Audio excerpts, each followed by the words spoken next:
తమిళనాడు వ్యాప్తంగా ఉన్న రైతాంగానికి ముఖ్యమంత్రి విజయ్ సరికొత్త శుభవార్తని అందించారు. సాగు పెట్టుబడుల భారంతో సతమతమవుతున్న అన్నదాతలను ఆదుకునేందుకు 50,000 వరకు ఉన్నటువంటి పంట రుణాలని పూర్తిగా మాఫీ చేస్తూ ప్రభుత్వం అధికారిక ఉత్తర్వులు జారీ చేసింది. రాష్ట్రంలోని సహకార బ్యాంకులలో గతేడాది మే 1 నుండి ఈ ఏడాది ఫిబ్రవరి 28 మధ్య కాలంలో రుణాలు తీసుకున్న చిన్న సన్నకారు రైతులకి ఈ పథకం వర్తిస్తుందని ముఖ్యమంత్రి ప్రకటించారు. ప్రభుత్వ తాజా నిర్ణయంతో లక్షలాది మంది రైతు కుటుంబాలకి నేరుగా లబ్ధి చేకూరడమే కాకుండా వారిపై ఉన్నటువంటి పాత అప్పుల భారం తక్షణమే తొలగిపోనుంది.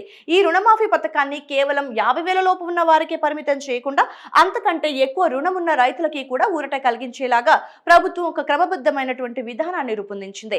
50,000 నుండి ₹1,00,000 మరియు అంతకంటే ఎక్కువ బకాయిలు ఉన్న రైతులకి ఊరటనిచ్చేందుకు మొత్తం 6 స్లాబ్లను ఏర్పాటు చేశారు. ఈ స్లాబ్ల పరిధిని బట్టి రైతులకి 20,000, 15,000, 10,000, 5,000 చొప్పున అదనపు రాయితీ రూపంలో రుణమాఫీ లబ్ధిని చేకూర్చనున్నారు. వ్యవసాయ రంగాన్ని బలోపేతం చేయటమే లక్ష్యంగా ఎలాంటి ఆర్థిక ఇబ్బందులు లేకుండా నేరుగా లబ్ధిదారుల ఖాతాలకి ఈ నిధులని సర్దుబాటు చేసేందుకు సహకార శాఖ ఇప్పటికే అన్ని ఏర్పాట్లని పూర్తి చేసింది.